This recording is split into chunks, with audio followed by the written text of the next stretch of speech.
If there's one thing you need to know about me, it's that this tooth, this one right here, that little bastard, is about 1 centimeter taller than the other teeth on that bottom row.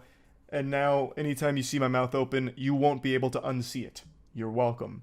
And the other thing you really need to know about me is that I cannot stand when people cause problems for customer service workers, in particular, fast food employees. I've made countless videos shitting on narcissists that are fishing for clout by exploiting fast food employees for views on TikTok or YouTube through pranks or just being a general nuisance, just a hemorrhoid on society. They're just normal people and they're getting paid minimum wage to deal with the most insufferable people on the planet. Just truly degenerate assholes, and my heart breaks for them.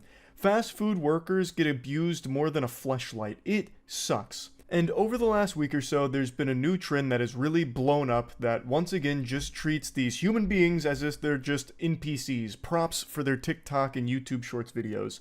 It's filming your Chipotle order being made by the Chipotle worker.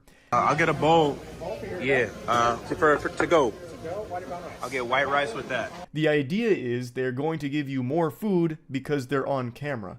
And it spawned because people were starting to talk about Chipotle portion sizes being smaller than they used to be, which for the record, I do believe. That is a conspiracy theory I'll put on the full tinfoil condom for, because I do think that's accurate, no matter how much the CEO likes to dance around in delusion and pretend that that's not the facts of it. I do think it is true. I used to get a Chipotle burrito after every lift in college, and I had innumerable Chipotle burritos, and over the last 3 or 4 years, I've been very vocal about the quality of the food going down, in my opinion, and definitely, like when I get burritos now, it's significantly less than I remember it being back then.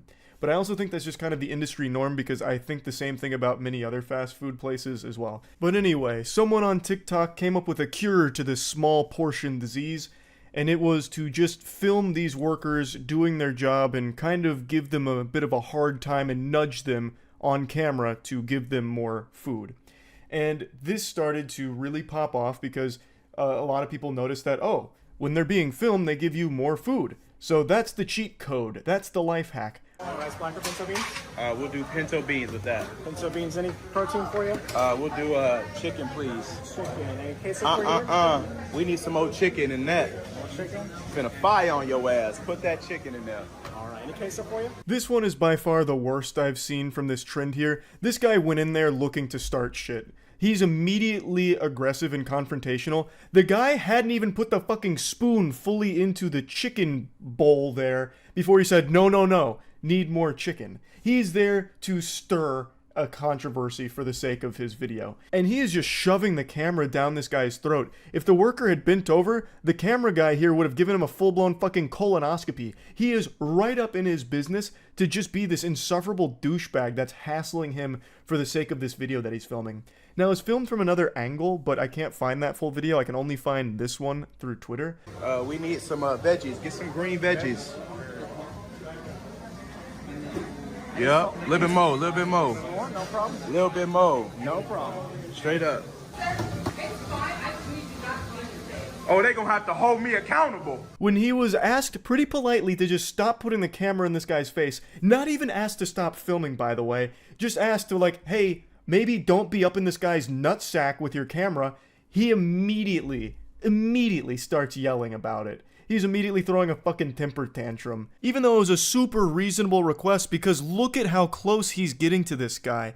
He is leaning over the counter to get as close as possible. It's like he's going in for a kiss, like he's trying to fucking make out with the guy here. Nothing else? That'll be all. And if you got problems, I'll fire your ass up. Hold me accountable. You're gonna have to hold me accountable. Sir, this is Chipotle's.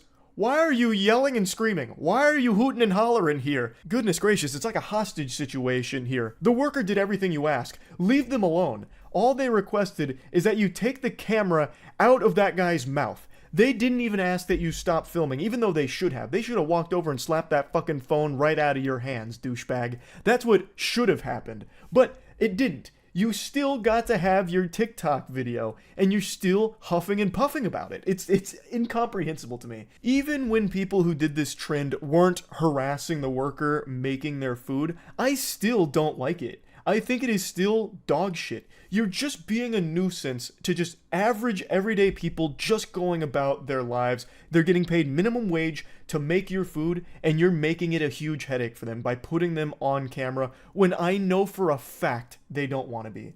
The reason you're getting more food shouldn't be some kind of mystery. The reason is because no one wants to deal with being shamed online. It's not like these people are just drones, AI, that are cut off from the rest of the world. These people have access to the internet, same as you. They know what this trend is. And they know if they give you anything less than fucking colossal proportions that could feed a family of 8, then they're going to get insulted in your TikTok video. So obviously they play along with it. Like, it shouldn't be surprising that you do get more food when you film the workers here and put this big spotlight on them, because now you've turned it into a huge song and dance, and they want to do everything possible to avoid a negative situation with their life here that you have now thrust upon them for your own, TikTok or YouTube short. I think it sucks. I think it is sucked from the very beginning. I don't like that the portion sizes at Chipotle have shrunk, obviously. But what I would never do is blame the workers for it. They're not making the corporate decisions for the portion sizing or anything like that. And if you do get less than you want, you can politely ask if you can have like another scoop or something. Like, that's just normal socialization 101. You don't have to resort to the nuclear option here. And that ain't no issue. Anybody in here can get it. Straight up. You can call the police. I ain't break no law. Wait, what? Whoa, why you lying like police? This guy's fuming so hard that he immediately gave himself amnesia and forgot that he just threatened the entire restaurant. She said, all right, I'm gonna call the police because you're threatening people. He's like, you're fucking lying! Who did that? Where? When did that happen? You're telling a fib. That's a tall tale. And I don't appreciate it, Buster. Even though literally 5 seconds ago, he just threatened the entire restaurant for some reason. He's just having a full-blown voice-cracking conniption here in front of the entire Chipotle for this trend. And I still don't even know what there is to be mad about. He got big portions on his bowl. Mission accomplished. And he successfully made everyone in that restaurant's day a little bit worse. Yippee. Wahoo. That's great. So yeah, overall, I think that this filming Chipotle workers trend is garbage. I think it is just trash.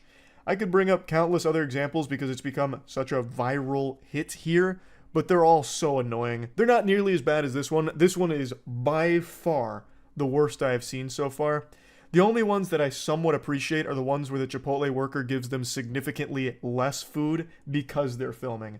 I fuck with that. I think that's great. That should be the gold standard going forward here. You come in and you start filming the workers, well, I hope you enjoy 5 tiddlywinks of rice and 1 little glob of chicken. And that's it. Put a smile on your face and get the fuck out. But anyway, yeah. Don't like the trend. Hopefully the trend is over soon. That's about it. So yeah. Have you ever been bullied? I'm assuming all of you said yes to that because pretty much everyone in the world at some point in their lives has been made fun of for something. But if you're someone who said no, you're most likely a liar. Or the coolest person on the planet, you're very fortunate. God bless you, I suppose. But it's time you start getting bullied, so I'll go ahead and be your first experience with it. Fuck you, stupid face. Now we're all on an even playing field. So I'm sure, like I said, all of us have experienced, in one way or another, being made fun of by our peers. But I think what very few of us have experienced is being bullied by the person who gave us life. I am so pissy today. Just downright motherfuckers today. This lady who kicks off this rant with a Chewbacca screech is an OnlyFans model who has a child. And she's about to go on this big spiel about how her child being sick at school has cock-blocked her. And she just starts insulting her own flesh and blood. Admittedly, I'm also a bit confused on what she even means when she says she's downright motherfuckers today. Am I out of touch or is she the problem? I don't get what that means. It seems like she's just desperately trying to be like quirky. I had to come up here. I had to come up here at fucking 11 o'clock in the afternoon. That's prime time. That's prime time.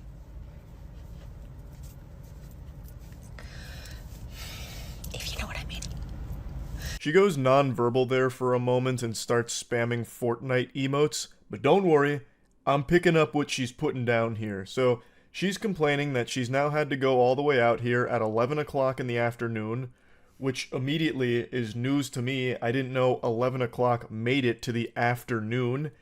Feels like it probably shouldn't meet that criteria, but who am I to question such an intellectual? But she's upset because apparently 11 o'clock is prime time coitus. Which again, very enlightening information for me. My third eye is being forced open here to the truth. 11 o'clock feels like it'd be one of the most inconvenient times to schedule your fucking bedroom ham sandwich appointments. It feels like that's right in like the middle of the workday for a lot of normal people. It's also just generally early for such debauchery. But who am I to be questioning this? She's upset because it's now intruded upon her having sex.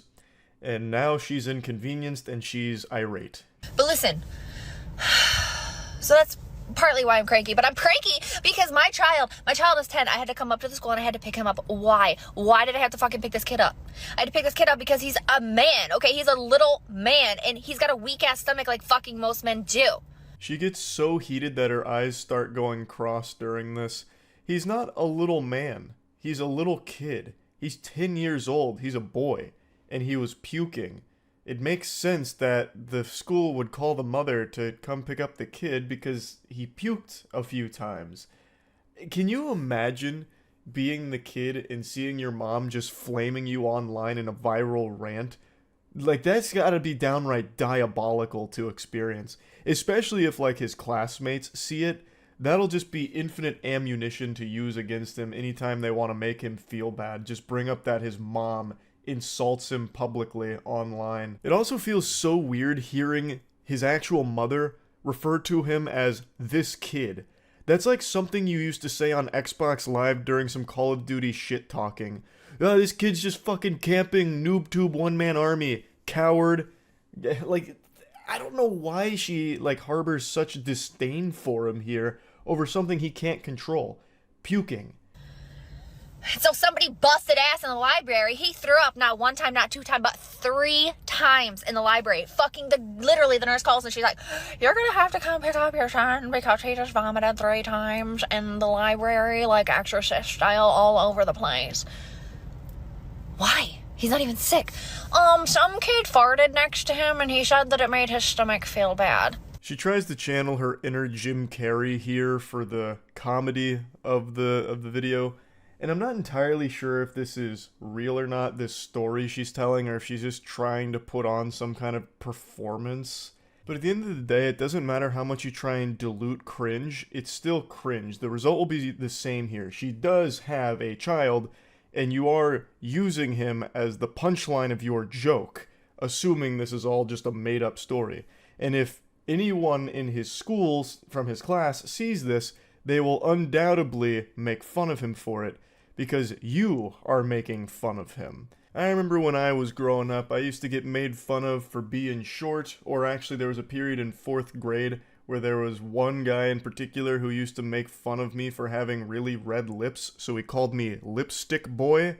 He was the only one that made fun of me in that manner, but for some reason that really struck a chord and it made me feel terrible. I couldn't imagine then going home and like hopping on TikTok and seeing my mom be like, my son just fucking puked 3 times because someone let out a stinky fart. What a weak boy. What a weak little man. And it makes me upset because I was about to fuck. I was about to have some naughty sex. And now I've got my stupid son who needs to get picked up from school. What a waste of time and what a waste of space that kid is. It's like, Jesus, that would hurt on such an unbelievably profound level. It would actually hurt more if this is a fake story. Like, Mom, why are you lying about me just to dunk on me for internet points? Like, Jesus, why are you treating me like a punching bag? And, of course, I'd go into school the next day, afraid, looking over my own shoulder, like, every step of the way down the hallway, wondering who's going to insult me if they happen to see my mom's viral video. So I have to interrupt my day because some kid's got a rank asshole? That's a new kind of skid block. What? That's some bullshit. And I was like, does he have to pick it up? Like, can it be like an hour? Can we like work something out? And he was like, he needs to be picked up immediately because he threw up.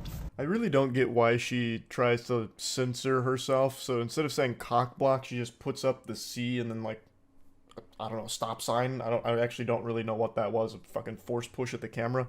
But like she does like mouth the words cock block, and I don't know why she doesn't just say it with her whole chest. She says bullshit, she says fuck. Like, it's not as though she's censoring bad words or anything. So what is the point in all of these huge, exaggerated Pixar animation gestures when talking about you having to leave getting piped to pick up your kid? I don't really understand the point of that. He threw up because he has a weak stomach. What about the kid who busted ass so fucking bad that he cleared out an entire goddamn library? That seems like a problem. He seems like he should get some medical attention. Not my kid. Busted ass doesn't mean what you think it means, lady. It doesn't refer to farting, it refers to falling and hurting yourself. That's when you bust ass. What you're looking for, what you're trying to use, is ripping ass. Ripping ass is what you're trying to describe here. You're not even using the correct terminology. You're not using the preferred scientific nomenclature to refer to this incident. Not my kid who's just got a weak stomach. Damn. It's not, I'm gonna Kool-Aid man through the side of a wall today. That's what I'm gonna do. Yep, I'm gonna do because I'm pent up and I got a lot of aggression. Here's what I think. I think at some level this story has true elements, but it's embellished for the sake of her being able to exaggerate because she thought it would make for a silly video that TikTok would gobble up. But I don't know why she thought it would go over well. At the core of this story she's telling, it's she's having sex, has to stop having sex because her child is puking at school, and she's insulting her child for that. It's a horrible look for you. This is not a story you'd ever share if it was true, because it would be embarrassing and make you look like an very uncaring mom.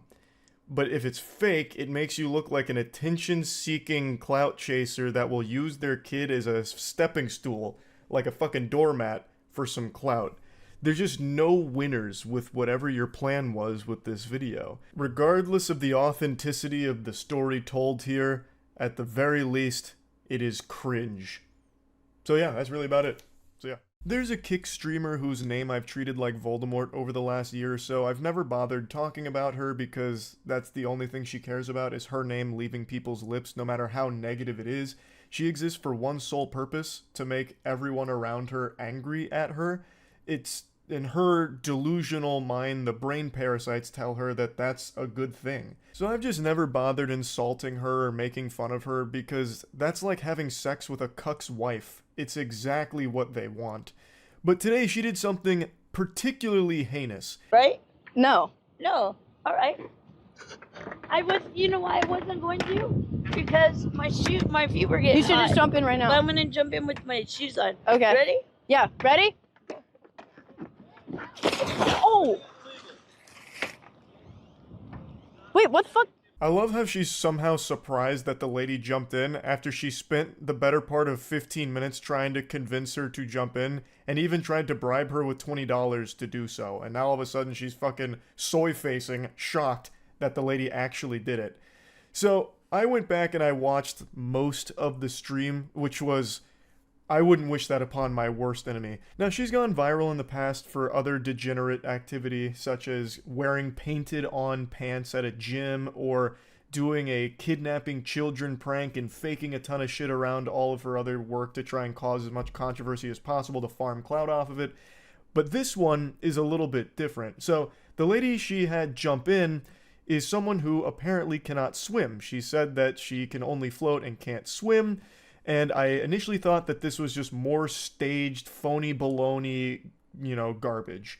But from a couple of the articles I read, they're reporting that the fire department in the area really did pull a woman out of that lake on this day. So it does seem like it's real. Yeah, do you want to have a play date? You want to jump in with me? Yeah. Okay, then I'll do it with you. I'd rather go skinny dipping with you, if I'm being honest. Yeah, let's do it. Really? Yeah. Yes. Yeah, well, I'll do Yeah, it. like, oh, they're all saying you're sexy and shit. Really? Yeah, they're all saying W woman, she's thick as fuck. You should What? jump in the water to find it for me. Well, why don't you jump in with me? I'll give you $20. $20? Yeah, that's a W. No, come That's on, a good deal. jump in with me. $20. Hot. Yeah, so you go No, in. you gotta go in. You with go me. in. You try to find the You scanner. said you're gonna jump in with me. I'll jump in after you. We're jumping together. The Kick streamer is on a scavenger hunt trying to locate the final Dragon Ball so she can finally make a wish to be something other than the failure that she is, and she encounters this woman who's on the dock, and she tries to convince that woman to jump in the water to look for the tracker that she's trying to hunt. So she's putting on a fucking Shark Tank pitch here, saying that she'll give the lady $20 to jump in, and that, oh, she'll follow once she jumps in, this and that, and then basically he's just trying to farm her for content so that way the stream can laugh at this lady jumping in the water when the streamer never had any plans of doing so. And their interaction lasts like 10-ish minutes before the lady jumps in the water, and it seems as though she's quite vulnerable. So it's extremely fucking sad to see her being exploited by this Kick degenerate here and put into a position that's life-threatening because allegedly she can't swim, which is why the fire department eventually got called, which you do see on stream a bit later. Did you see her ass? What? Oh, You said it was okay. You said you wanted to swim. You told me to jump in. I didn't tell you to jump in. Yes, Yeah, you did. did. Just You said you were gonna Thank you guys. We're gonna have you guys get off the stop. Wait, who is that? What the fuck is going on? We should... I don't even... I can't swim. I can only float. Oh, she might literally die. No, stop. Seriously, don't stop. Please, you're actually freaking me out.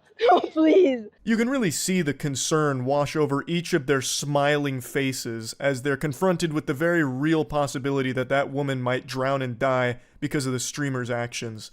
I really wish this streamer had stuck with her OnlyFans as opposed to trying to pivot her career into just being an absolute insufferable piece of shit. I know her OnlyFans was flopping harder than Morbius, but by God, I mean, it might save lives if she had just stuck with it. The butterfly effect you can never fully comprehend until it's too late. So anyway, the woman that she has prodded into jumping in the water is now saying that she can't swim, and they're laughing about it because she might die, and to them that's hilarious. They can't stop giggling like someone's over there tickling their armpits. It's craziness. Like, the dude comes over and he's like, she might die. Fucking the camera goober over here is so excited. Like, he's like zooming in, trying to get like the last moments of like the air that she'll get from the surface before she goes under, praying that maybe this is the moment that he's able to bond close enough to the streamer where she might give him a peck on the cheek and thank him for his service. Like, she is surrounded by these henchmen that orbit her, just swarm her like mosquitoes on a pile of dog shit. And this is something that was prevalent throughout the entire stream. They're literally just there to try and have sex with her, is what it seems like. No one enjoys being around her. They don't like her company, from what I can tell. Yeah, we have like phones and stuff, so that would friggin' suck. Would you be able to hold this for 1 minute? Is it because you're afraid of getting called a simp? Yeah, 'cause I don't like it. They're saying you're alpha male. You're not No, a they're simp. not. Saying they're saying alpha. Absolutely. Everybody's saying alpha male, alpha male. Okay. Sorry to say, brother, but I've got to diagnose you with a very severe case of simp. You might not like it, but it's a tough pill to swallow. That is literally what you are. Textbook definition. All of the insects that are around her fall into that category. When I went through and watched the stream, all of them seemed like perpetually annoyed by her, but were trying their best to hide it. And they're used as punching bags by her and her community to laugh at them and insult them. Like, how could, like, it's so pathetic. It's not just her that's pathetic. It's the people that surround her, too. Please, God. No, she's floating. Drowning. I'm gonna fucking kill her. She says she's drowning. Oh, this is bad.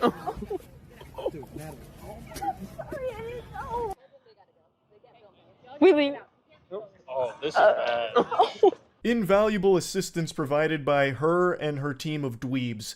They just read chat messages and laughed at it, which obviously is helping her get to safety. She's out there drowning, but luckily all of the chat messages that the streamer and her team were reading were helping lift her to the surface and carry her to shore. They just fucking left. They recognized what was going on. They recognized the very real possibility that this woman might die, and they just said, all right, I'm outski. Time to bounce. we're gonna scram now, good luck. And they just leave her there.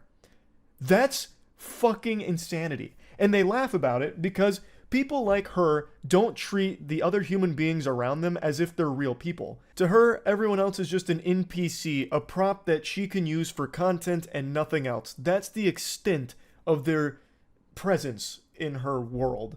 And once they've outlived their usefulness, she doesn't care about them, which is why she clearly doesn't give a fuck that that woman might drown out there, because she doesn't even view them as a person. That was just a piece of content for her, so she has no qualms about just leaving. She says she's drowning. She says she's drowning. I think you literally just murdered a lady. No, I didn't. I swear. I think you No, literally. I didn't. Let's go. There, she's drowning in the lake. God, there's a fire truck. Nah, this is bad. Like I said, I was initially skeptical when I saw this clip blowing up on Twitter because she has a history of faking shit. So I thought this might be another scripted thing just to get some, like, rage clicks to her stream, which I always think is a dumb fucking business decision. But when I went back and watched all of this happen as it unfolded on the stream, this does seem very real, because that fire truck does show up at, like, a very quick time from the second that she gets in the water and other people are, you know, catching on to what just happened, to them telling the streamer and her friends to leave. The fire truck pulls up only a matter of minutes later, so I'm guessing they must have called 911. They sent out the emergency response team to save this lady who can't swim. So it all does seem real. This doesn't seem like it's all just a bunch of fucking smoke and mirrors here as some kind of, you know, ingenious supervillain play from this kick streamer to try and get a couple extra viewers. She is just a piece of shit. She actually would have killed that woman if there weren't others around to call 911. That's unfathomable to me. Not only did she not do anything to help, but the dudes that are with her did nothing to help. All they did was laugh at the situation where someone's life was actually in danger. That's so fucked up. That is, I did not know she was mentally ill. I thought she was just trying to have fun. I thought she was drunk or something. I don't know what you guys are talking about. What? Wait, why is she just here though? If she's like mentally ill, does she just like roam around the like area? Of course this happens like what? 30 minutes of my stream? Like, I spent time convincing someone to jump. See, now she's just floating in the water. I think she's on drugs. I just had to toss this little turd nugget in here as a little bonus clip. This is after she convinces the woman to jump in the water and she leaves the dock. She tries to, like, play the victim here, where she's like, oh, of course this happens 30 minutes into my stream. This selfish, mentally ill woman comes up to me and, well, I have to try and exploit her for content, so I convince her to jump in the water, and it turns out she's mentally ill. What's she doing here? You know, getting me in potential trouble 30 minutes into my stream. Oh my goodness gracious. Playing the victim is her bread and butter, by the way. That's her signature anime finishing move. She always defaults to playing the victim in every situation that she causes. If I had to give her like one compliment, I'd say that she's talented at being a professional victim. She always does shit like this. So even in this situation, where she even knows she is 100% in the wrong, she goes on Twitter after this all blew up and said, "The lady wanted to swim. They told me to leave and stop filming. That's why we left. And she got the help she needed and is fine. Stop dragging me. Allah." What she did is indefensible, and she knows that. I watched the stream. She mentioned it and wrestled with it in her fucking empty little noodle multiple times about how she might have killed that lady. And she just doesn't care that much about that. All she cares about is whether or not it's going to lead to a viral clip and maybe a couple of extra viewers. That's it. And then she goes on Twitter and is like, oh, actually, everything was totally fine. We couldn't help because they told us to leave. They told you to leave because you weren't helping. You caused the problem and then did nothing to actively try and help in any way. So obviously they would want you out of there. You could have still done something to help. You could have called 911. Them telling you to leave doesn't just fucking, launch an EMP that disables all your electronics where you can't dial 911. You could have called for help if you didn't want to actually get in the water and try and help her yourself. Like, it's so stupid. It's a terrible, terrible, terrible excuse. It's not something you can ever possibly make an excuse for, but she still tries to get a couple, like, wah French cries in here, trying to drum up some sympathy for herself, even though she is just a piece of shit. Plain and simple. All she cares about is making people mad so that way maybe people find her fucking awful streams. That's it. So I bet she is smiling right now. And in fact, I know she is because I was watching her stream as I was making this video. She's live again. She doesn't care. This is a good thing for her. I think she's seeing more viewers than she was previously, so I bet she thinks this whole thing was absolutely fucking worth it because she's not going to face any repercussions for this. It doesn't seem like anything's going to come from it, like on a legal side or criminal side or anything like that. So to her, this was just a smart play. Almost killing a woman on Kick for some extra viewers. So yeah, this lady super sucks. I think she is fucking terrible. That's really about it. See ya. Everyone knows that public nuisance streamers that go around harassing strangers, causing a commotion, and just making everyone's lives around them more miserable suck. Like, that's not a hot take. Everyone knows that. They're just this miasma of cringe that cause everyone a massive headache.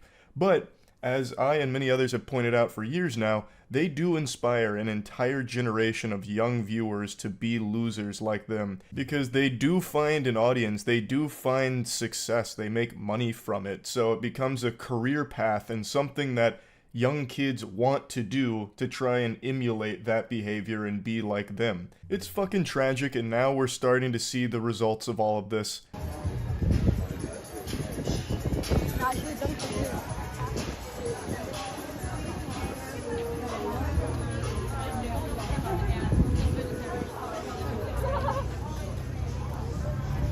What the fuck? Put your hand in my food again, and I'm throwing all of your phones. Hey, you're not touching our phone. Don't put your hand in my food again. Do not do that. You don't do that. This young whippersnapper can't be older than 11 years old, and he's already becoming a scourge. He's trying to do what all of the other public nuisance streamers do by just being a societal hemorrhoid. He still has his baby teeth. He hasn't even gotten his adult teeth yet, and he's already doing this shit. He just graduated from suckling milk out of his mother's bosom, and now he's trying to suckle milk out of Jack Doherty's titties here. He's just trying to get that clout through being a piece of shit. Now you're probably thinking to yourself, Charles, are you really going to be insulting an 11-year-old here? And the answer is a resounding absolutely. This needs to be squashed. You gotta put the kibosh on this immediately to learn that this is not acceptable at all. So absolutely, I will be insulting this kid and the entire goof troop that travels with him for these streams. Now, he has thankfully been banned for this, which is one of the very few times I've ever seen Kick ban someone. I imagine it's not a permaban, but it 100% should be. I guess we'll have to wait and see if it is. Yeah, though, this shit absolutely super sucks. So I'm doing a public service here by insulting them. Hopefully it discourages more people like this, and hopefully this kid grows and learns that it's awful. It's not even good content. People are watching you because you are a clown, and they're sitting on the edge of their seat waiting for you to get your ass beat. That is your entire audience. You are a fucking spittoon that they are spitting in.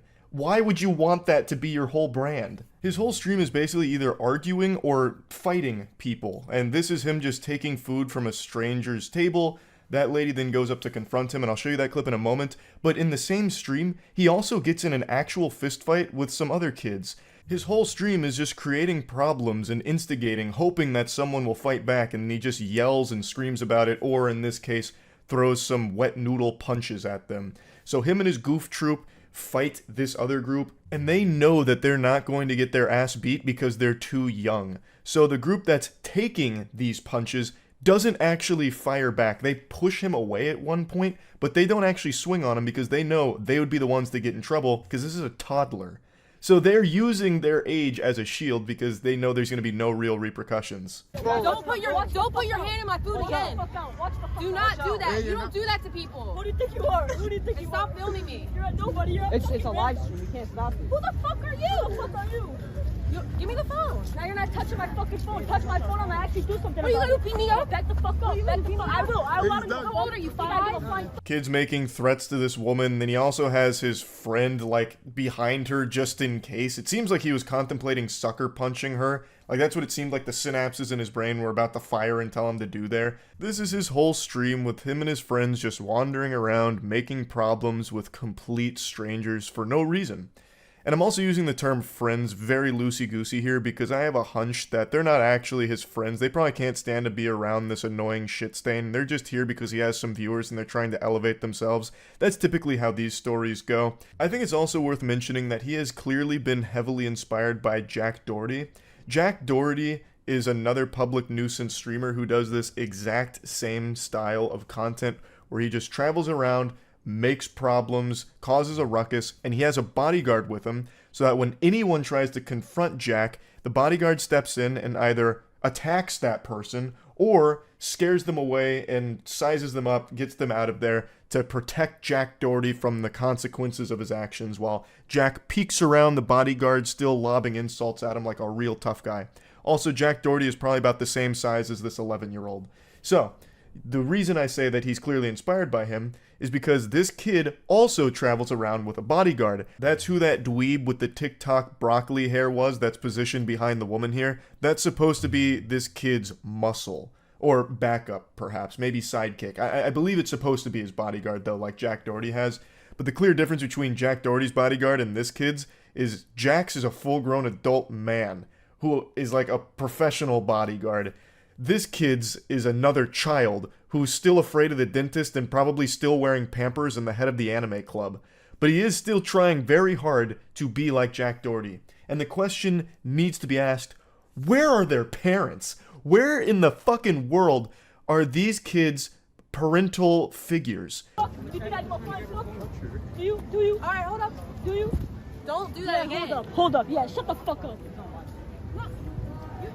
Let's go. I couldn't imagine anything more painful as a parent than seeing your son like this, or any of the kids in this group here. It'd be less shameful if they were just addicted to heroin. Now, I know a lot of people default to blaming the parents here because that's a really easy thing to point the finger at, especially with so many parents just sitting their kids in front of an iPad and letting them doom scroll the internet and letting the internet raise their kids. But in a case like this, I don't necessarily know if that's 100% how this happened. I think even if you're someone who's very active in their kids' lives, they can just stumble across something like a kick streamer like Jack Doherty and see him flexing his wealth and be, blown away by that, getting stars in their eyes and be like, I want to be like that. And no matter what the parent does, they can't really snap them out of it. That's just something the kid's going to have to learn through failure and learning that they're going to end up alone and a loser by trying to be like Jack Doherty. But I think there is a clear problem here that the parents aren't here. Like, they're just letting their 11-year-olds wander around IRL streaming. Under no circumstances should a child of this age be fucking IRL streaming on Kick.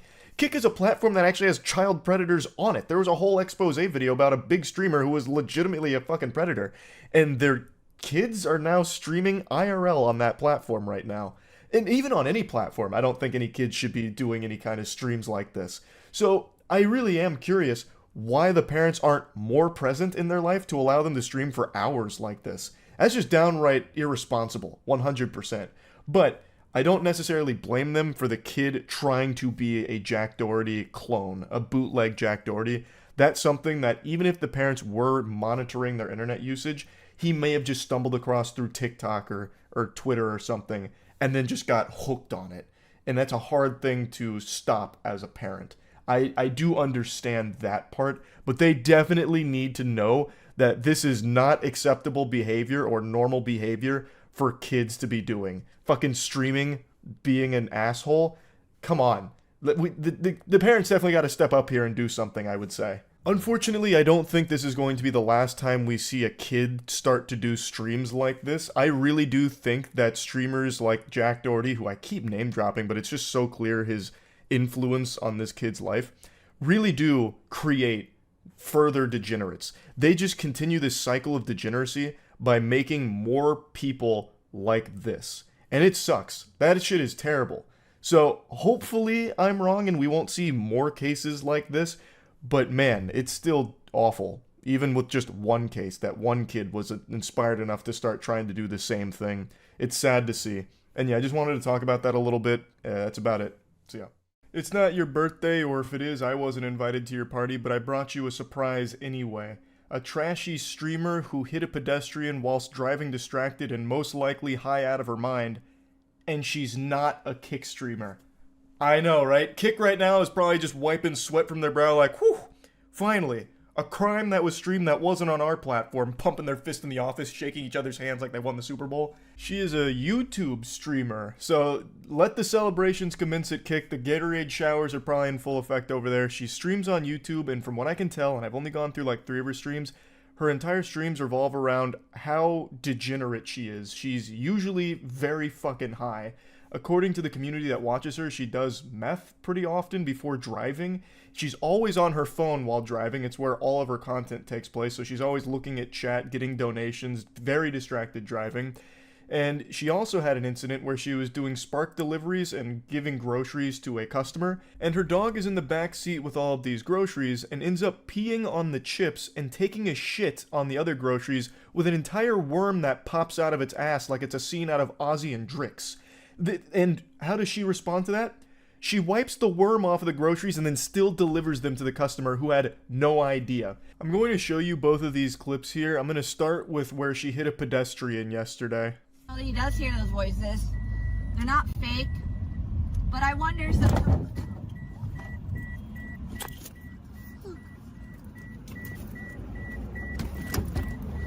Oh my god, are you okay? No. I didn't see her. Why are you not looking? I was looking. I didn't see you. What the fuck? I'm telling you, I did not see you. Okay, what the fuck? Just tell me how I can help. Well, I don't know. Okay. Okay. Okay. Oh my god, you guys. I don't know what just happened, but it wasn't good. What do you mean you don't know what just happened? Are your eyes lagging? Is this a latency problem like the ping's too bad so your eyes haven't caught up with what's going on here? Is your brain stuck in Narnia? You just hit a human being because you're too fucking busy talking to your stream. You're not paying attention to the road.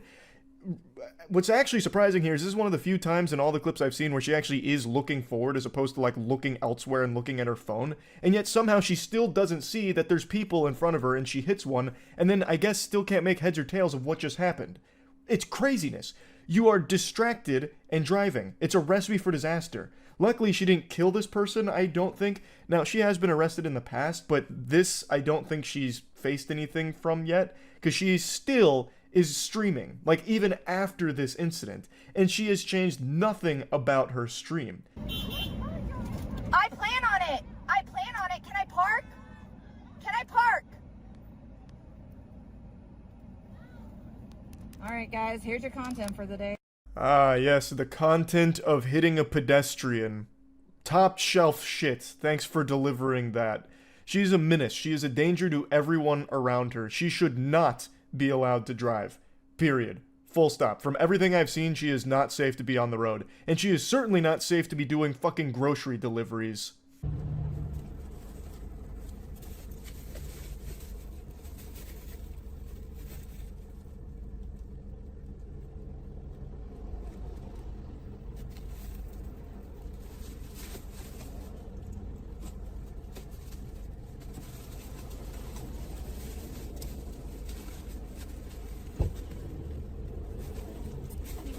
No, get off of it, dude.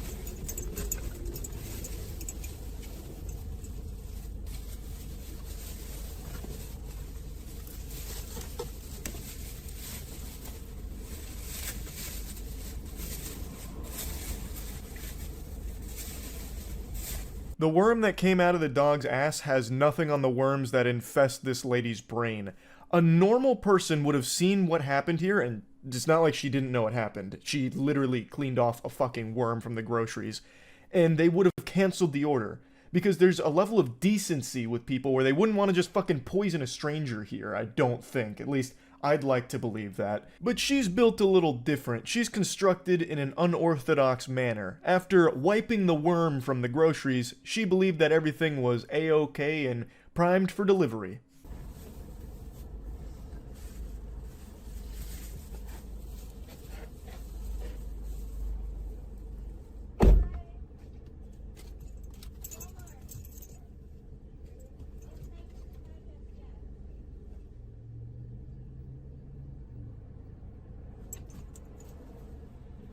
No mention at all to the customer about all the piss and shit on the groceries. Like, at the very least, you could say, like, hey, So my dog's in the car, and he kind of had like a field day with his bowels on your food, also his bladder. I just want to give you a fair warning in case you don't want to consume dog piss and shit. Just thought you should be aware of it. But no, she's like, hey, here's your groceries. Hey, have a good day.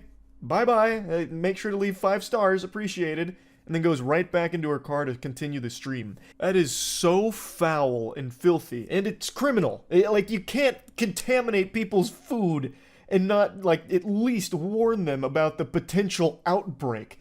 Like, we could be dealing with, like, the goddamn T-virus that spawns from this when the lady eats the piss and shit-covered groceries. Like, it's so gross. It's so disgusting. Even the dog looks out the window and is probably just revolted, like, oh, jeez. Yoo-hoo, pardon. Oh, goodness, she's not going to deliver those groceries. I just shat on them. That would be so foul. Oh, my God, she's doing it. No, oh, please, Jinkies. Jiminy Christmas, my God. My owner's a fucking Neanderthal. She's a goddamn idiot. Like, even the dog is looking out the window concerned. And to be honest, I'm concerned for the dog. The dog doesn't seem to be in great health if it's pooping worms in the car. Like, I'm worried for that dog now.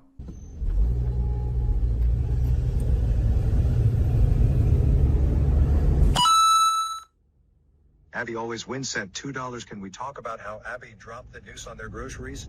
She peed on chips. Is she okay? I think she needs to go out.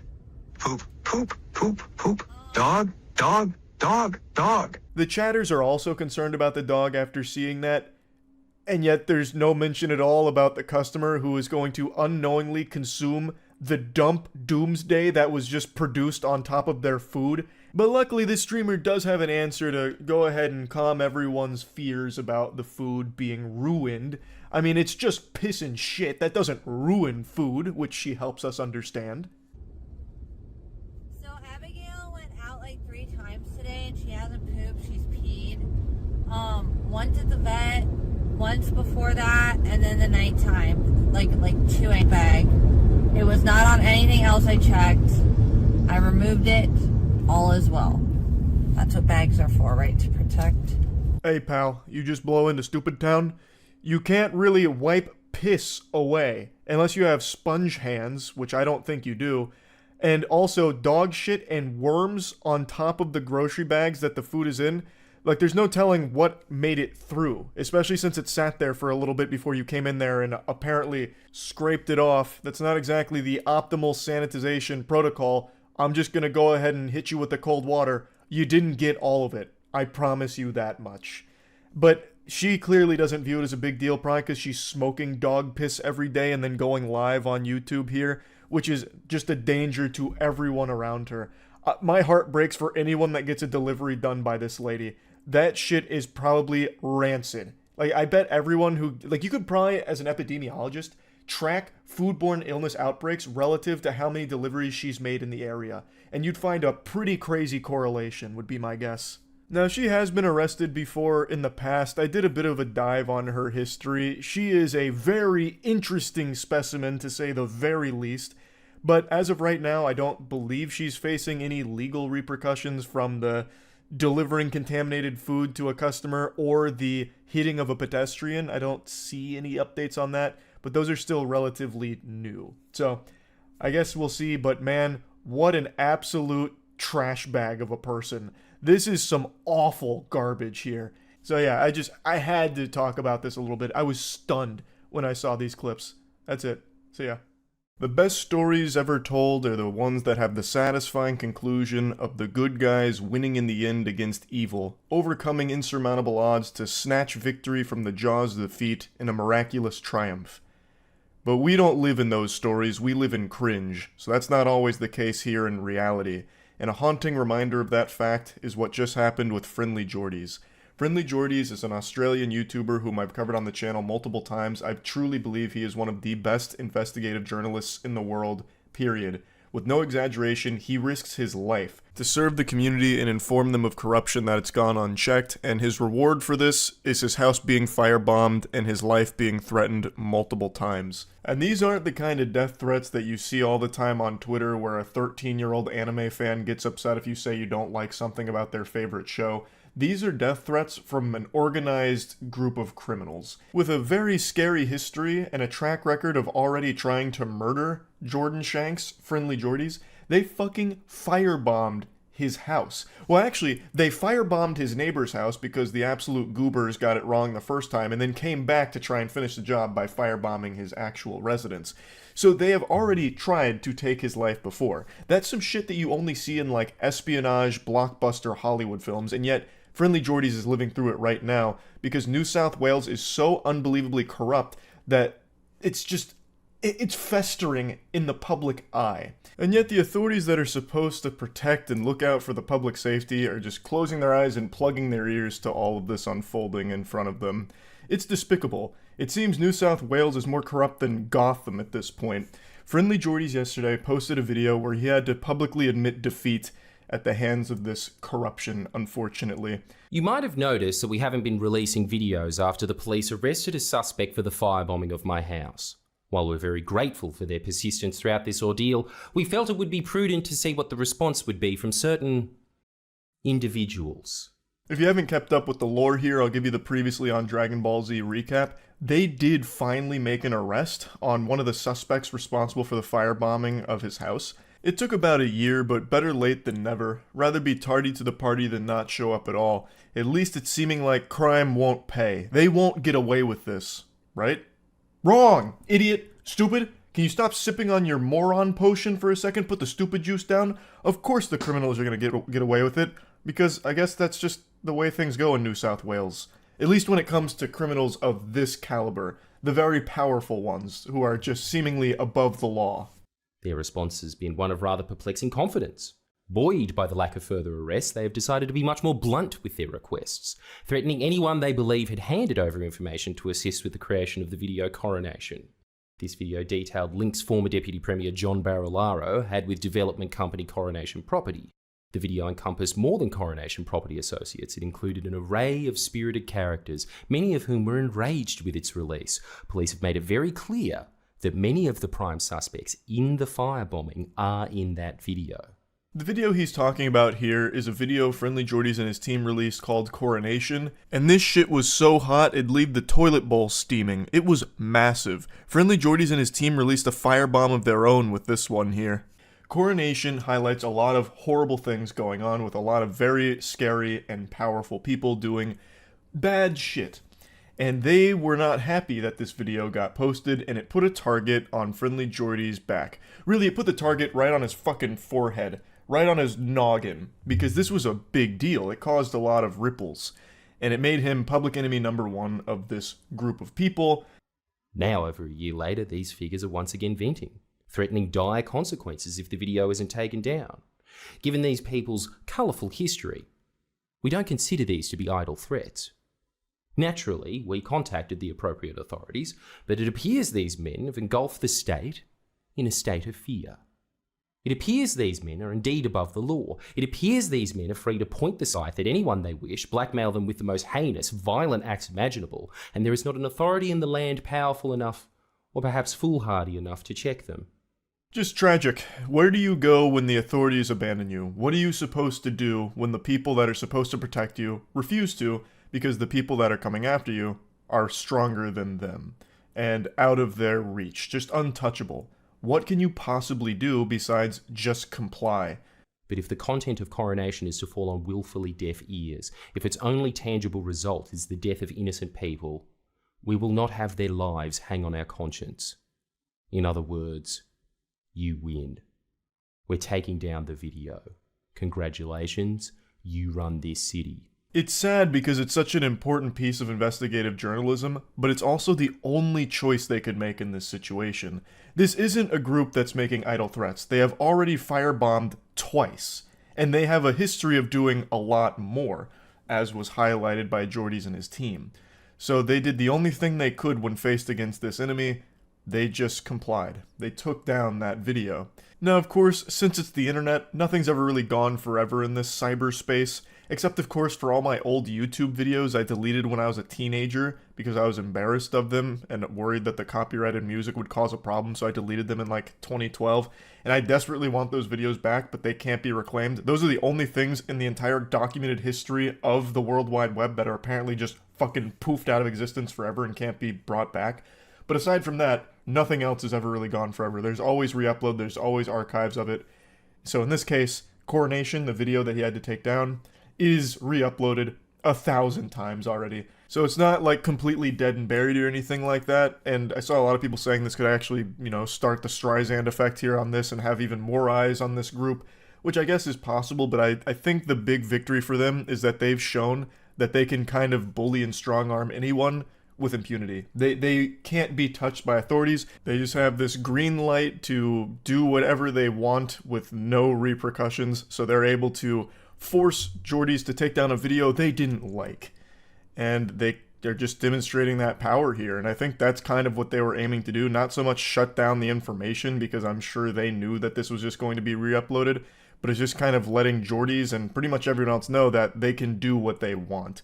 And it's very fucking scary, just how powerful they are. Being a real investigative journalist has to be one of the most dangerous things you can do. I've mentioned this a few times before, but this isn't like the only example of this happening to an investigative journalist. It just happens to be one of the few times that happens to be a YouTuber as well, so more people are made aware of what's going on. One of the biggest ones that I always go to is the Panama Papers, if any of you remember that. The Panama Papers were a massive deal for about a day. And then collectively, the whole world stopped talking about it mysteriously, even though the Panama Papers were quite alarming. And one of the lead investigative journalists behind the Panama Papers released was actually killed in a car bomb, and nobody ever talked about it. I bet most of you didn't even know that. Anytime I bring that up, I'm met with question marks in my stream chat. Investigative journalism is a dangerous thing to get into. So I have nothing but the utmost respect for the ones that do take this on to try and help their community and keep everyone informed and safe and let everyone know what's going on, so that way people can be more aware. So what Geordies and his team do, I think, is extremely important work, and they are very, very good at it. So it's just really upsetting to see them have to admit defeat at the hands of this corruption they've been fighting against, and it's downright shameful from the authorities in New South Wales for their refusal to do anything about this. But yeah, anyway, that's about it. See ya. Hi there. I'm about to go on a passionate, joyful rant, so please ensure that your seatbelt is buckled, because I'm about to torpedo my opinions at you like the logs out of Final Destination 1. I am so beyond disgusted and tired of modern greedy video game pricing, and the biggest proponent behind this criminal level of greed is Ubisoft. I've said for the last 3 or so years that nothing makes me lose faith in an upcoming game quicker than seeing a Ubisoft original appear in the trailer. If I was a member of their evil syndicate think tank, my number one suggestion to the board of directors would be hide Ubisoft as much as possible from the credits of these games so people don't know that they're behind these productions. Bury it somewhere so that way people have to go looking to unearth the truth, because no one likes Ubisoft. I'd have more optimism about an upcoming game if it said it was a Bernie Madoff masterpiece. Like, I'd trust anyone more than Ubisoft. I think they have produced almost exclusively stinkers over the last 5, 6, maybe even 7 years. Aside from, of course, Rainbow Six Siege, which I think is just an accidental hit for them. And it's an older game, it's a 9-year-old game, and I think the reason that it continues to do well is because Ubisoft forgets that they're involved with it, so they let it do its own thing. But anything Ubisoft gets its grubby little mitts in just is a disaster. Anyone remember the Avatar Legends of Pandora that came out less than a year ago? Didn't think so. And in fact, I bet you didn't even register that I got the name wrong. I double checked. It came out 6 months ago and it's actually called Avatar Frontiers of Pandora. But I imagine some of you watching this did play it and totally forgot about its existence, just like Men in Black Neuralizered out of your mind, but because it was so boring that your brain did its best to defend you from the tedium. It is just a fucking snooze fest that I guarantee you sleptwalk through. Just like mindlessly wandering around in this fugue state of this Ubisoft open world formula that they run into the ground. It's just fucking pitiful productions that they've been behind for the last 5 or 7 years. But before I get too deep into this Ubisoft hate wagon that I'm just vomiting out here, I do want to passionately be excited about something. The Gamer Sup's waifu cup with me on it, baby.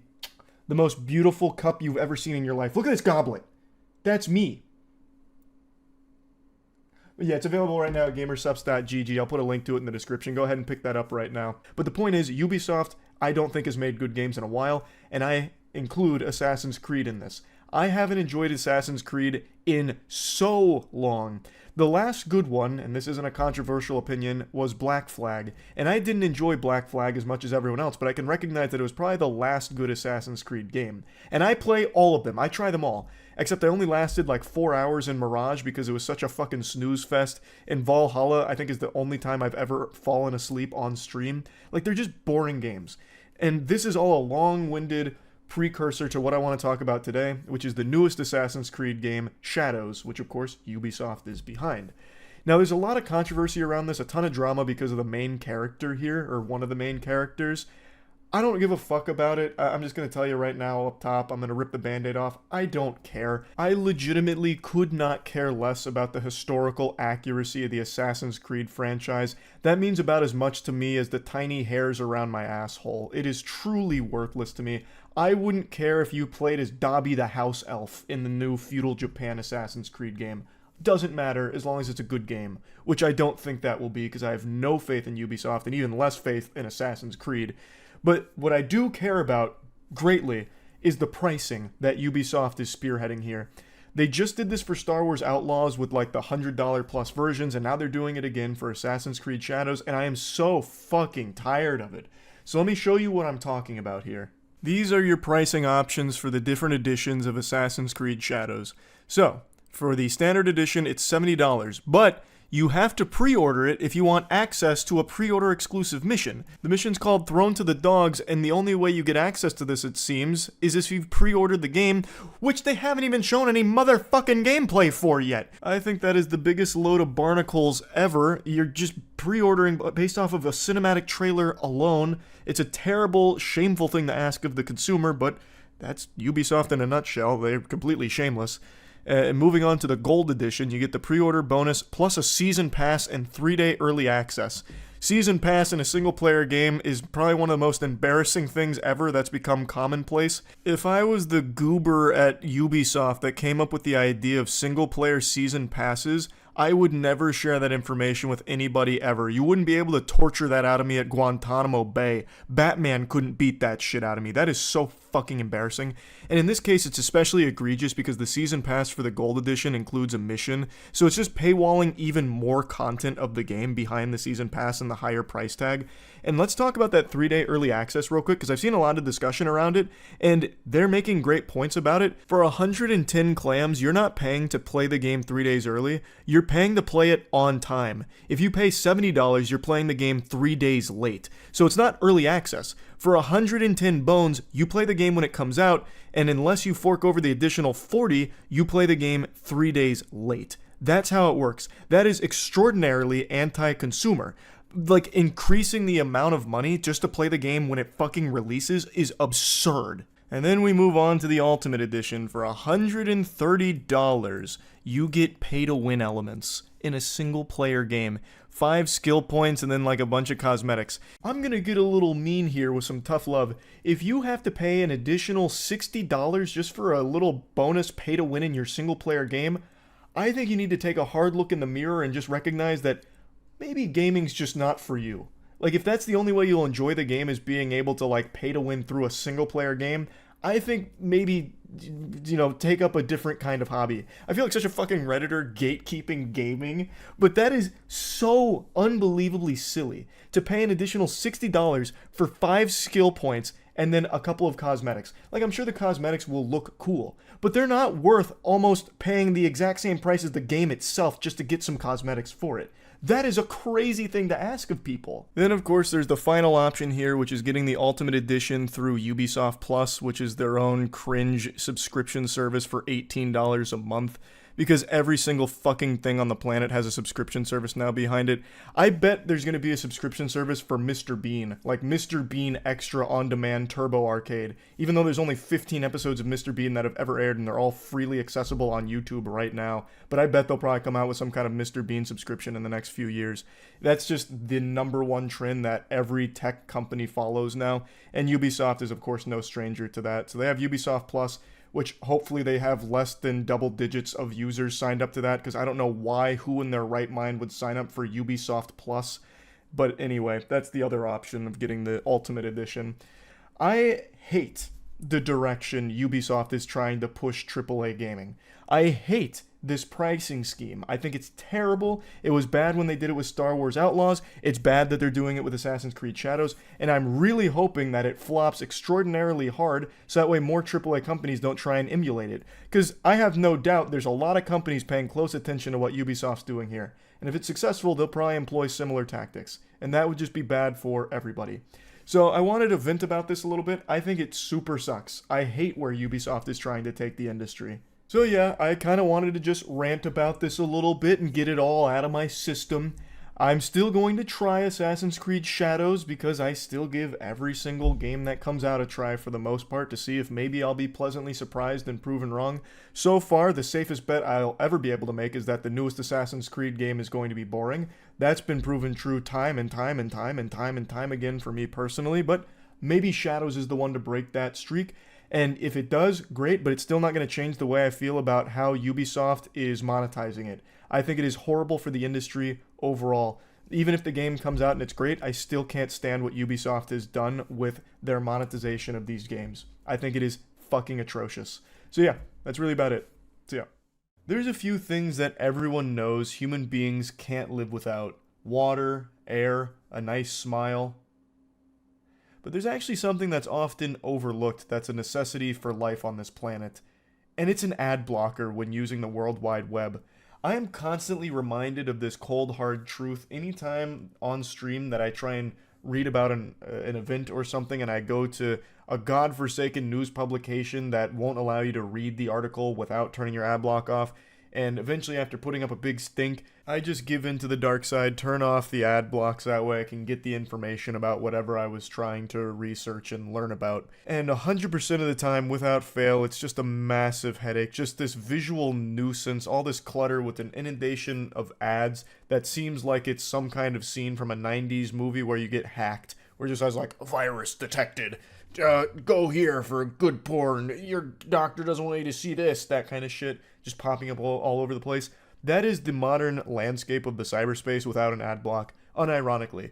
There's banner ads, auto-playing ads in the bottom right of every news journalist site, ads on the side, ads in the middle of articles, ads everywhere. But what I didn't know until today is that if you try and watch a video on some of these mainstream media sites, you get an ad every 2 or 3 seconds, and I'm not exaggerating. And when I say you get an ad every 2 to 3 seconds, I don't mean you get like a banner ad. I mean you get like a full 20 to 30 second video ad that pauses your video to play that ad. So a 2-minute video that I was trying to watch about a bobblehead heist ended up taking over 10 minutes, and I still didn't even finish the video because there were that many ads. I was still only a little over halfway through it. It is absurd. It's unusable. Trying to navigate through the internet without an ad block. It is crucial. I would argue it's like a basic human right at this point to have an ad blocker when using the internet. It is that fucking atrocious. Just check this out. Did you hear about the Pittsburgh Penguins bobblehead heist that just happened? Someone earlier came in here like there was some on-the-ground, boots-on-the-ground reporter going over that saying, Charles, something huge just happened in Pittsburgh. Is that what it is? There was a bobblehead heist? I thought they had like burned down like the entire like Pittsburgh facility for the Steelers or something. So they stole bobbleheads? Are bobbleheads like easily resellable? Do you make a lot from stealing bobbleheads? Because said bobbleheads have been stolen in a... Oh! Not the ad. Good heavens, why? And it got me thinking, who's having the worst seat? Thanks for the membership, Tamago. Ready? Oh my, you can't be serious. The back-to-back? Heavens to Betsy. The memorabilia were meant to be handed out to fans in celebration of 52-year-old who played with the Penguins from 1990 to 2001. This year. And you could certainly nominate the Pittsburgh Penguins for that. Kyle Dubas, their general manager, and some people around that team for some reason thought... Oh my good, what is... Who? Oh, is this what Purgatory's like? Is it... What is this?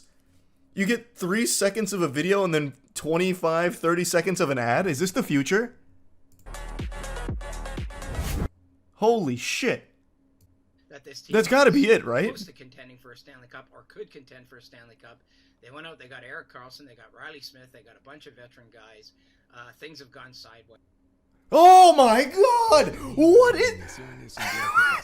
No way! This website needs to be banned. ASAP. Whoever owns this site needs to be thrown in jail. What?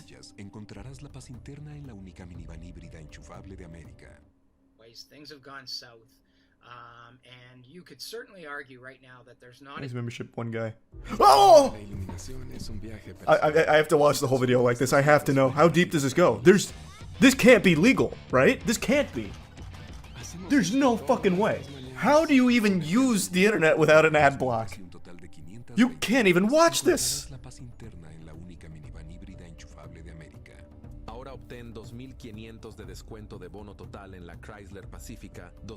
Have you ever watched cable TV? There's no way it's this bad. A team in the NHL that is further away from winning a Stanley Cup, or at least contending for a Stanley Cup, than the Pittsburgh Penguins are right now. That's a Okay, that might be the end of it. He's got 2 sentences out this time. You get to thinking, and I think there's some teams in the NHL that are saying, hey, I think it's smooth sailing. No way! How? Wait, how do you get it? Isn't there like laws in place to prevent this? I'm pretty sure there's laws in place for this, right? I'm about to fucking report them to the Better Business Bureau, even though they don't do anything. Hold my beer. How about the San Jose Sharks? On pace for a goals differential of minus 148. That would be the worst since the glory days of the Ottawa Senators in 93-94. Oh, that was a jump scare. They fooled me with that one. Thought it was coming. Oh, there it is. Nope. Season really well and looked like they had something really special going, and then became... I think we made it through the storm. Fell off the map, and they're playing in a college arena. Okay, there it is. That's the one. They teased us with a little foreplay there. This is what I come for, the ads. And then the guy in between who's just talking about some hockey stats, I guess. Man's able to get 3 words out. Hold my beer. Bang. Sisyphus type video. Pretty much, actually. Yeah. What an absolutely unusable site. That is incredible. That is absolutely incredible. So who stole these bobbleheads? Oh, here we go. Immediately, amused hockey fans pointed a collective finger at one suspected culprit, zeroing in on the Philadelphia Flyers' 7-foot-tall, irreverent, and slightly unsettling mascot, Gritty. Jesus Christ, wait, their mascot is Gritty?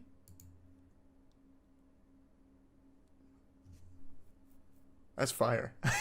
I don't think I've ever seen their mascot, nor did I know his name was Gritty. How much money do you think they make every time someone watches the entire video? I don't think anyone can watch the entire video. This video is only 2 minutes long, and there's still 53 seconds left, and it's been like 10 minutes because there's so many ads. I think most people will have probably already clicked off or have died of old age. But with the amount of ads so far, I think that's like ad number 13 or 14. They probably make like $2. Like, it's just not worth it. That's nuts. I've never seen one this bad, ever. This video just started playing and immediately went to an ad. There's no way this is commonplace. Using the internet without an ad block is absolutely awful. Of starting a fatal house fire in Green Valley Ranch. Oh, that is not the ejaculation story. That's far different.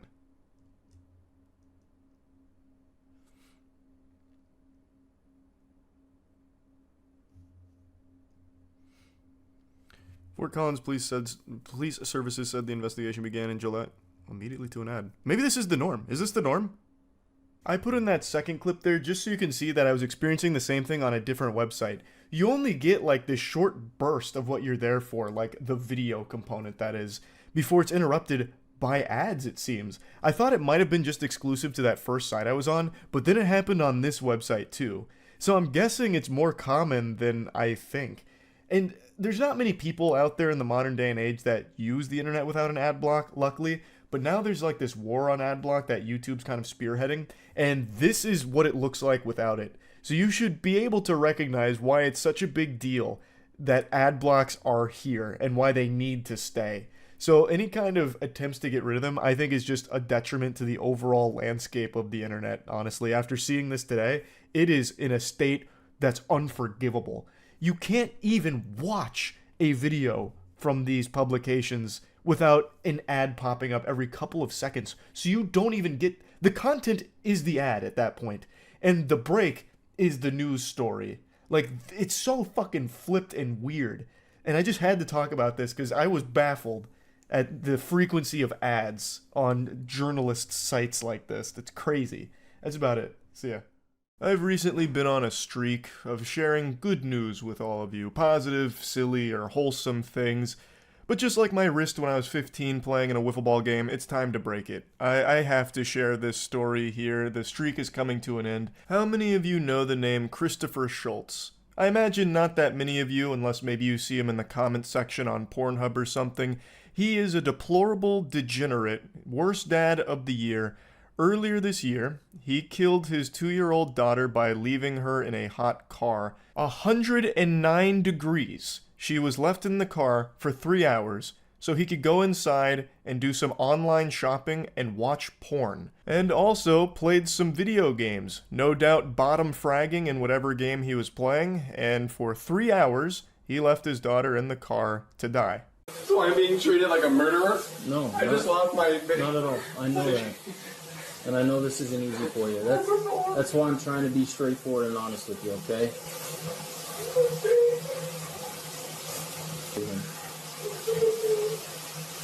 Not the most convincing performance with these crocodile tears he tried to squeak out. His eyes couldn't really get moisturized at all there. So probably not the strongest performer in his high school thespian troupe, but he does look like the kind of guy who still talks about the high school glory days of being an offensive lineman in the state championship. This guy has a history of being a fucking mess and putting his kids in danger. My whole family, my whole family's gonna be ruined.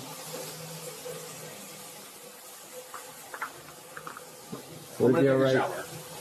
So we can't let you do that right now. We have to stand by with you. Okay? As soon as you can, we will let you know. You can stay in the room if you want, but I'm gonna talk. I know this isn't easy for you, but the quicker we get this done and finished up, the sooner you can be with your wife. Alright? I'm trying to rinse off so I can go to the hospital to be with my wife. We're not going to shower or anything right now. You need to stand by. He got over the death of his daughter very fast. Now he's focused on practicing good hygiene, probably for the first time in his life, because this dude is a complete fucking rotten slob. He has a history of being a drunk and also driving while intoxicated, allegedly. It's unknown if he was intoxicated during this moment here. There's no conclusive evidence of it, but just giving it the old eyeball test here, it seems like he is. Like, I'm sniffing it, and it smells like this guy's fucking hammered. Like, the way he can barely keep his eyes open, the way that he's kind of, like, unsteady on his feet, he kind of wobbles a little bit like Oswald Cobblepot. He, to me, seems intoxicated. But, of course, I'm not an expert. I didn't come over there and fucking breathalyze him or anything. I'm just telling you what my little peepers are looking at here with the evidence, and that's my impression.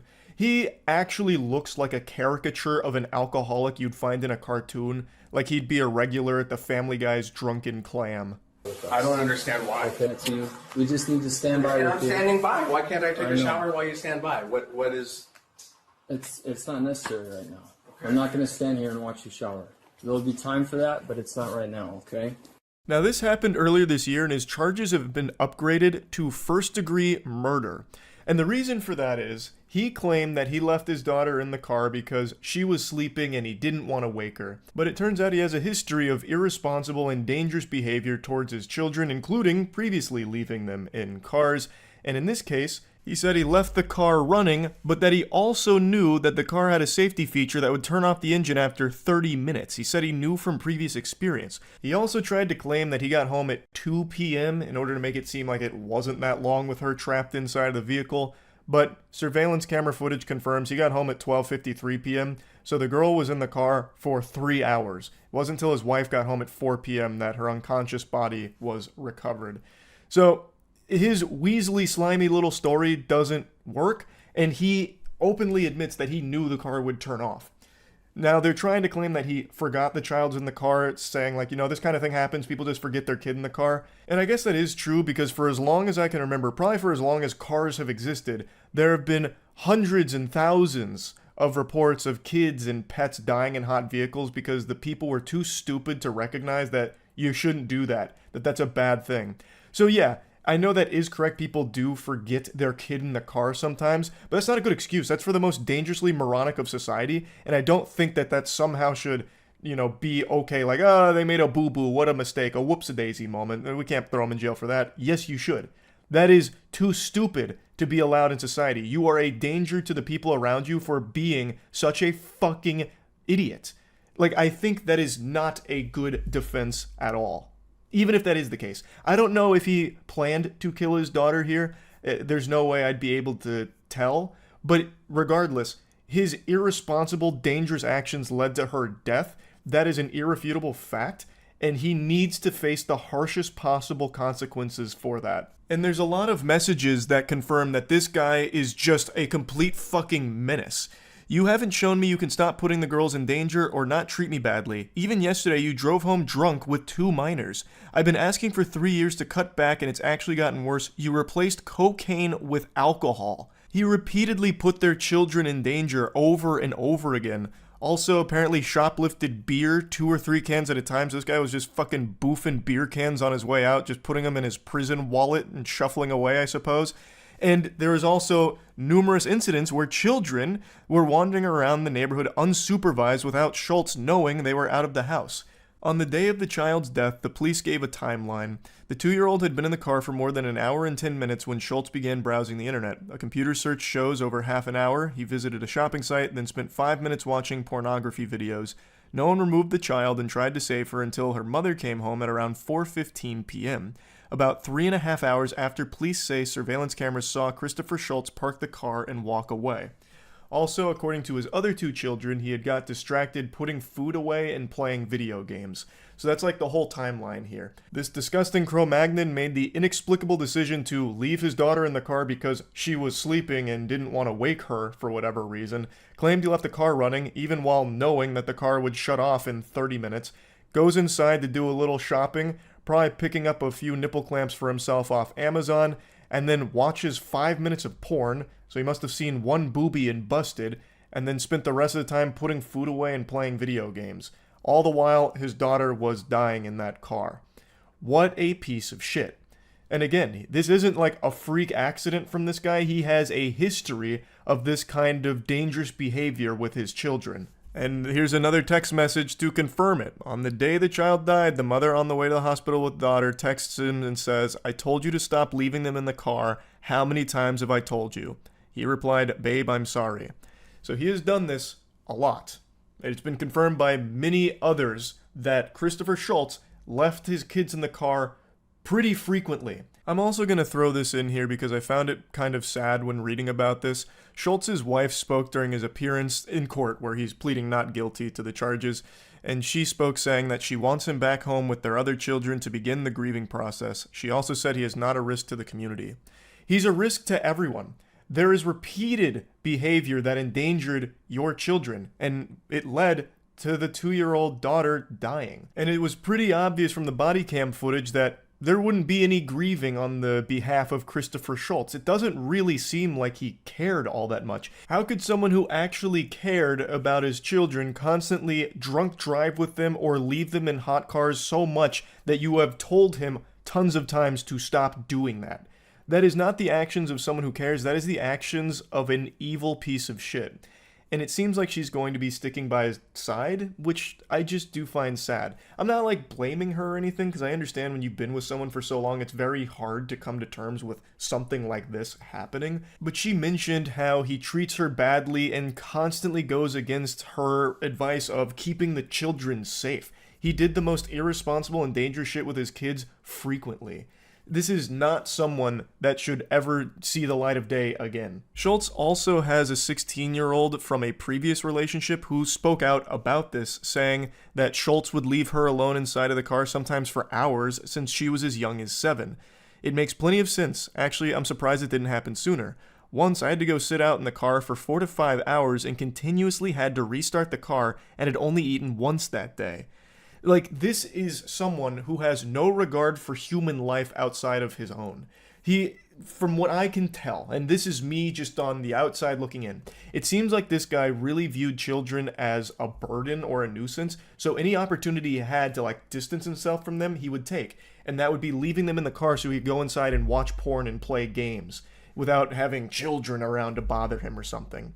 That's the impression I get from this. There is no other explanation for this reckless behavior and this endangering of his children. She described that period as a nightmare, saying that it changed her as a person and she'll never be the same as she was before she moved into that house, and that it got so bad in 2021 she tried to take her own life because she didn't want to live with her father. Child Protective Services got involved and Schultz lost custody of her. This man has a complete disregard for the well-being of his children. This is not the case of a good man making one mistake. This is the case of a bad man making tons and tons of mistakes until it costs someone their life. I truly don't believe that this is some kind of forgivable accident, that it just slipped his mind his daughter was still in the car after it had turned off. This is someone that should face the maximum possible sentence here. I don't know if they'll actually get first-degree murder charges to stick on him here. I'm not a fucking lawyer, but I'm sure there will be some charges that will stick in this case, and I hope that it carries a huge, huge prison sentence. But anyway, I just wanted to talk about this a little bit. That's it. So yeah. I'm not usually one who believes in the paranormal, unexplained hocus-pocus like ghouls, goblins, gnomes, ghosts, and birds. But with this situation, I am starting to believe there might be something that science can't explain. 3 days ago, I made that video on Kenneth Copeland, the man whom I believe to be a demon in human skin. He's an outrageously wealthy, corrupt preacher who uses faith to fuck the piggy banks of all of his followers to take as much money from them as possible and hoard it all for himself. And on the same day that I posted that video, this peculiar piece of information drops about an unhinged pastor going on a rant defending rapists who assault women for wearing shorts. It's just an interesting coincidence that that all broke on the same day that I was covering Kenneth Copeland. It's like that phenomenon like in Grand Theft Auto where you see a car you've never seen before, you steal that car, and then all of a sudden you see it everywhere. It's one of those things where I made that video, and it's not like I go out of my way looking for, like, corrupt preachers or anything like that, but then I saw this happening at the same time. And it's just one of those head-scratching moments like, is this a message from the universe letting me know that it can always be worse? That, you know, in the words of Qui-Gon Jinn, there's always a bigger fish. This is the kind of preaching we need. I told my wife, I said, Mama, when we go to Pigeon Forge, to the outlet malls, when you go uptown here. Goober's out here looking like Kingpin from Into the Spider-Verse. He's got that fucking wide bowling ball build here. His name is Bobby Leonard, and the way he delivers his sermons is a lot like a record constantly skipping a little bit, like he's glitching out constantly, and I have no doubt that's because he's this archaic fossil of a man. And I know that might sound a little harsh, and I'd almost feel bad for insulting this senile geriatric octogenarian, but he's also defending rape, so I really don't feel bad at all. He's a piece of shit. We'll go sit at the parking lot at the outlet mall, the mall here. I said, you watch it. I said, count them. You'll find more women going to have shorts on than you will with pants and dresses put together. Oh, say it ain't so. Shorts on as a woman? Those whores. Those harlots. Charlatans. Oh my goodness, Bobby. You're right. What an astute observation. It's so despicable. Wearing shorts as a female? Have some decency, have some class, have some shame. Oh, goodness gracious. So Bobby's sitting in the parking lot just looking at women, I guess. Sounding like a real creepy weirdo here, just sitting in his car looking at all the girls that go into the mall. Probably got some fucking binoculars out spying on them with hand on his meat. And he's just pointing out to his wife, look at this, can you believe it? There's more girls going in there with shorts than there are girls going in there with dresses and pants. Who could have guessed, huh? Heavens to Betsy. So I sat there, I just want to be sure, but I sat there some time ago for, I don't know who's out in the, I guess it must have been some of the family. My wife don't go shopping now. And I sat there in my car. What the fuck did you just say there, Bobby? It sounded like he casted an ancient spell. If I popped that sentence into Google Translate, it would destroy the service globally. It'd shut that bitch down because this is incomprehensible. What in the world? He just hit a full-blown scat man in the middle of his sermon. Sounded like Porky Pig. I thought, I'm going to see if that's right. And I counted. Try that. You'll find more women go in those places with shorts than you will women with pants and dresses put together. Try it. Yeah, go ahead, everyone. Try it. Land yourself on the sex offenders registry for being some kind of alarming creep in your car just looking at women's bottom half to count if they're wearing shorts versus dresses or pants. Very normal thing to do for a sane individual, Bobby. Great advice. What a remarkable challenge to issue your followers. He is way too fucking old to be speaking in front of people, by the way. He actually talks as if there's just perpetually peanut butter in his mouth and he's struggling to get through the words so that way he could, like, enunciate them. It's brutal listening to him blabbermouth like this. If you got time, try it. Have your boy go up there and try it. Just watch for him. Have your girl go up there and watch for it. And you know, I used to say this. Now, I haven't said this in a long time. You ready? I said, if you dress like that and you get raped and I'm on the jury, he's going to go free. You don't like, do you? I'm right, though. I can't help you don't like it. I'm right. Because, you know, a man's a man. A man's a man. Jiminy Christmas. Bobby raping's his hobby, Leonard, just saying flat out with his whole chest, if a woman gets raped and he's on the jury and she was wearing shorts, he would let the rapist go free. What an outrageously evil individual you are, Bobby. What chapter of the Bible was this in? I don't remember this excerpt anywhere. When I first read these headlines, I thought it was potentially it being interpreted as a pastor defending rapists. But nope, he just outright says it. He's not beating around the bush. He's not trying to hide anything. He's going full mask off, just saying point blank that if he is on the jury and a woman gets raped and she's wearing shorts, Bobby would let the rapist go free. What a dangerous thought process that is. He just believes that men are going to rape a woman because she's in shorts, and that they're justified in doing so. This leads me to so many questions I'd like to ask Bobby on a personal level. For instance, how many women have you sexually assaulted because of their clothing choice, Bobby? That was probably too many words. His brain can't process all that. Let me break it down in simpler terms. How many women have you raped, Bobby? I feel as though the only people that would ever defend a heinous action such as rape would be a rapist. Like, I don't think you have many rape allies. And meanwhile, Bobby Leonard here, in front of the entire church service, takes time to justify that. So that is really alarming shit. I don't know how this plays into Christianity at all. I don't know why he would say any of this during a sermon. I don't know what he expected to happen.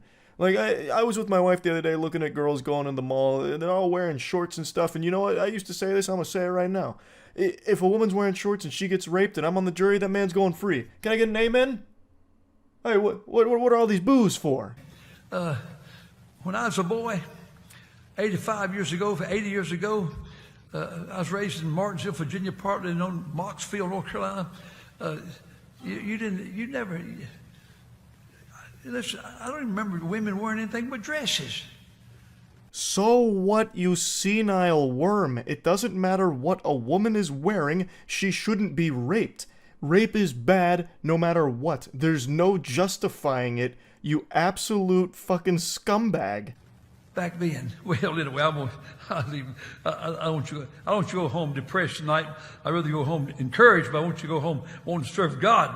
But it seems that it seems like we've paid no attention to God. Oh yeah, this is all about God at the end of the day here. Yeah, I'm sure this whole little tangent you're going on is very biblical. You know, the Lord was famous for justifying rape. You know, in fact, it was the 11th commandment that unfortunately Moses just left at the top of the mountain. Thou shalt not rape unless it is a woman wearing shorts. Am I right, Bobby? Isn't that right? And the Bible says sometime that people think God has delayed his coming. And so as a result of thinking God's delayed his coming, they begin to eat and drink and be drunken. And it seemed like right tonight, if all of our people, everybody comes to our church, thought that Jesus was coming Friday night, Saturday morning, you think they'll all be here? What are you even saying? Are you drunk? Are you overdosing on Xanax? What is going on? There wasn't even a coherent thought in that entire, like, long fucking slurred speech there. That was actually nothing. It was a whole bunch of gobbledygook. There was nothing there. They're just letting anyone be a pastor these days, I guess. It's actually super interesting that the only time he's even lucid, like the only time when he's talking that makes any sense, is when he's saying that if he was on the jury and a woman got raped wearing shorts, the man would go free. That's the only thing he actually said that he didn't stumble his way through the statement of, saying a man's a man, a man's a man, so he would let the rapist go free. Maybe it's because that's the only thing he truly believes out of everything he was spouting during the sermon, so that's the only thing he was able to deliver with conviction, without just like falling and stumbling his way through his statements. It's horrifying. What a fucking sickening individual. Now, he did respond to the backlash, basically just apologizing. He said, "I am sorry for any hurt, I was wrong." So extremely concise, and I feel as though he's not sorry, he just doesn't like all of the negative attention it's brought to him in the church. Also, apparently the way he apologized was by putting it on their sign out front, so like the fucking billboard, "I am sorry for any hurt, I was wrong, Pastor Leonard." Literally has it like a new McDonald's item that they put on those boards out front of McDonald's. That's where he posted his apology for all of it. Again, I don't think he's remorseful even slightly. I think that's what he truly believes. He is a piece of shit. That's really about it. So yeah. I don't know the cause for this epidemic, but it continues to get worse. Over the last few months, there has just been an unstoppable flood of videos showcasing insufferable douchebags going ballistic at customer service workers for no reason. I have made so much content insulting these people, I'm basically like the dare class for it now. But instead of warning you about drugs, I'm warning you about being an unlikable asshole. Today there's been a pretty goofy one involving a hotel guest getting upset at a hotel worker and making unreasonable requests because he's too fucking stupid to figure out how to book a room properly, or he's just a straight up scammer. 2 kids, 2 adults. Yeah. The reservation on our phone is clear, what we reserved. Yeah. What do you expect us to do? Well, with that one, we could get you checked in. It came in as a king suite reservation, so it has a king bed and a sofa pull-out couch. Now, the video starts in the middle of the boss battle here. We're coming in raw, right into the front lines off of a hot drop. So what's happening here is the hotel guest urinal cake is now starting to argue with the worker because he's unsatisfied with the room that he booked because he doesn't believe it's accommodating enough for the 4 people that's with him, 2 adults and 2 kids. Now, it is missing a little bit of context what led up to this, but luckily the hotel worker did make a TikTok to explain it, and it sounds like this guy was just trying to scam. So what happened was he basically reserved a 2 queen bed suite that had the 2 queen beds and the sofa pull-out couch. But then he called and he canceled that reservation because it was too expensive. And then he made another reservation through a third party for the king suite that has obviously the king bed and the sofa pull-out couch. But he was fighting to get like the 2 queen bed suite, but we were sold out. Yeah, this sounds really shady. This sounds like a really dog shit hustle that Ed and Eddie would have done to save a couple extra quarters to spend on jawbreakers. According to this story, he booked the larger suite with 2 queen beds and then canceled it, went to a third party to book the king suite, and then made this wonderful idea, this genius plan to throw a temper tantrum, kick his little feet, shake his fist, squeeze his nipples, and complain to the worker until they upgraded him to the queen suite, which he had just canceled. And it clearly didn't work because he must have forgot that hotels can sell rooms once they've been canceled. So the lady explained to him that every other room was booked, so he had no other alternatives, so he's just stuck there with his dick in his hand in that king suite that he purchased, or that he reserved. And he's not very happy about it. What do you expect us to do? We have 2 kids and us. We can't all sleep in a king bed. That's ridiculous. Yeah, I understand. It's the way that Booking.com sent us the reservation, so all that we have is that, and we're sold out for tonight. Okay, I get that. So what do you expect us to do? That's my question. What do you mean, what does she expect you to do? She expects you to go fuck yourself. Who cares? She's not your mom. It's not her responsibility to coddle you. She's given you the cold hard truth, and you're refusing to accept it, and there's nothing she can do. There's no wiggle room to somehow just snap her fingers and all of a sudden all of the hotel rooms are available for you to take your pick of. It's you figure it out. You caused this problem. This is a problem you created. Now you find the solution. You're the one that blew this whole operation here, ruined the family vacation, bah humbugged Christmas away with your terrible booking. You know, that's on you, buddy. Like, I don't understand why he's trying to put the onus on her to solve the problem he created. And again, this is assuming this wasn't a scam from the get-go, which to me it does sound like it. Like he's going through this sob story of, we have 2 kids. It's 2 adults and 2 kids, and it's cold outside. It's 70 degrees outside. Like, what do you want us to do? Go out there and freeze to death? Oh my God, we're gonna fucking starve if we don't get this double queen bedroom. No. It seems like he's just trying to drum up a sob story and try and get upgraded and pay the price of the king suite, which was a smaller one. And if the goal was to scam, I think he should have done a better job of acting and come up with a more sympathetic story. Just go whole hog with this one. Double down. Get the family involved. So, you know, get some props. You have your wife wheel in one of the kids on a stretcher, right? With an oxygen tank set up to it, maybe even like a heartbeat monitor or something. And you just like gently pat their head like, it's okay, Cliff. We'll find somewhere else to go tonight. God damn it, Martha, I made him a promise. We'll get him to that doctor's appointment. We just need somewhere to stay first. We'll find it. You know, then maybe with the sympathy and the tears start flowing, then maybe the hotel worker somehow clears up a room.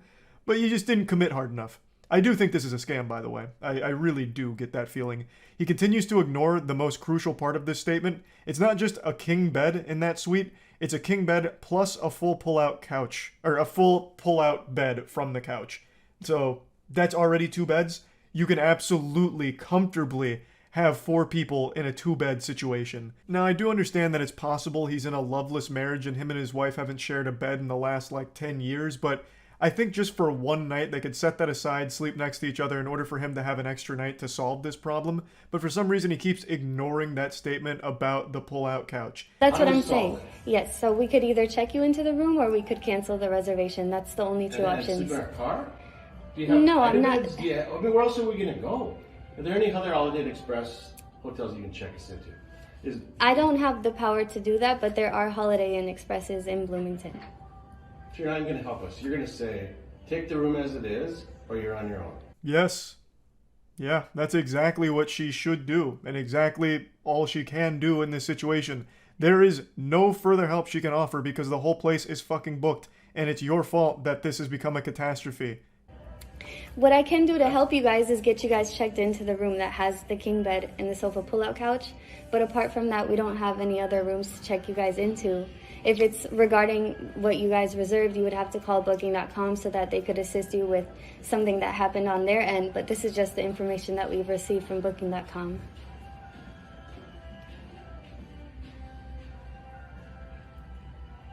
Who hasn't checked in? What else is available worth 4 beds? We don't have any other rooms available. Who hasn't checked in yet? Another brilliant plan from the chess master. So now he's wondering if he can just take a room from someone who hasn't currently checked in. I'm sure that's totally legal and won't lead to a huge problem for the hotel worker to do that. Man, this guy really does think he's the main character. I have no doubt he's gone through his entire life with people just absolutely giving him everything he's ever wanted on a silver platter. He just comes across as that kind of entitled douchebag. What an absolutely outrageous ask. Who hasn't checked in yet, and can I have their room? What do you mean, no?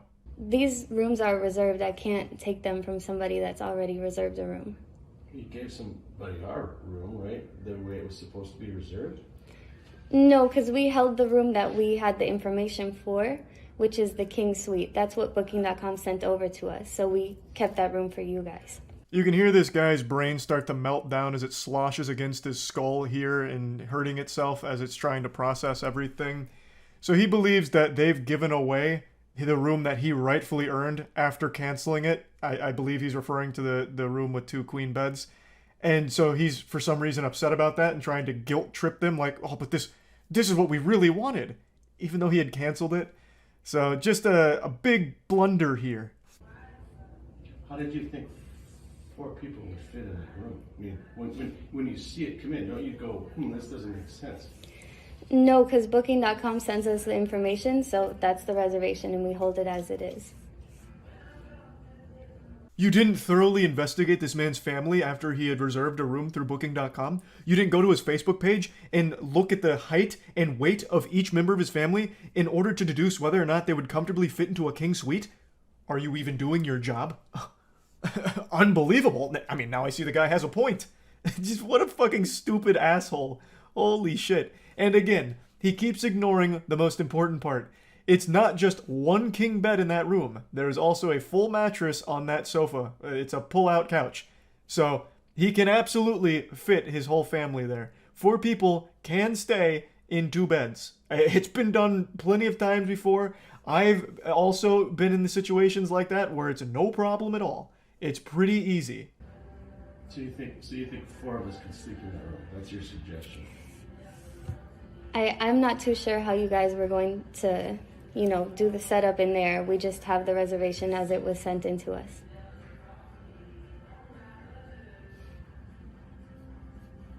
And you have no other alternatives to solve it? We're completely sold out for tonight. Shockingly, no other room sprung up as available in the 30 seconds this guy spent pressing the issue, so unfortunately it's still in the exact same spot. Though if a room did become available, I would absolutely understand if she just didn't bother telling him, because fuck this guy. I'm just stepping in, but you have a king bed and a pull-out bed, right? Yeah. You have 2 beds. And 4 kids. 2 kids and us. And Yeah, it's none of your business either. What are you doing jumping into this? It's not, Well, look, I mean, I don't think that it's none of your business.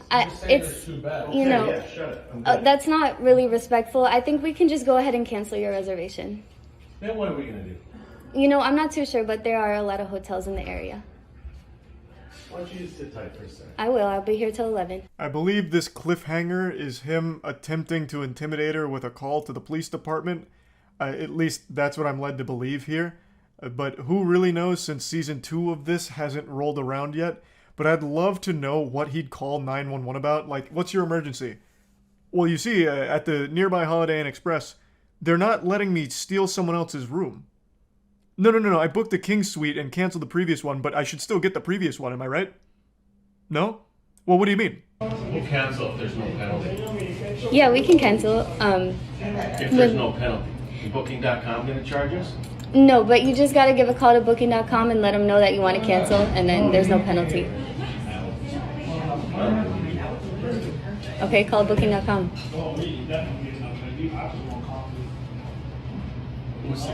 Do you know what the cancellation terms are? Is there a 24-hour notice? They could tell you. This is where the random NPC encounter finally concludes. For some reason, he keeps asking her Booking.com's policies as if she's somehow an employee of Booking.com now, as opposed to this hotel. So, what a real mess, This guy's bad news. I'll just say what everyone's thinking. I'll be brave. I don't like this guy, and I'll say it. I don't like him. I also don't know what the fuck he expected to happen with this whole thing. Even if there were available rooms, I don't know exactly how this scam works. Why would they just upgrade you to that room for free when it's your fault? It's your mistake. I just don't see that ever really working, but I guess it must in some capacity if it's a well-known tactic. But anyway, just wanted to share this because people that insult and be rude and nasty to customer service workers for no reason always deserve to be made fun of themselves. And that's about it. See ya.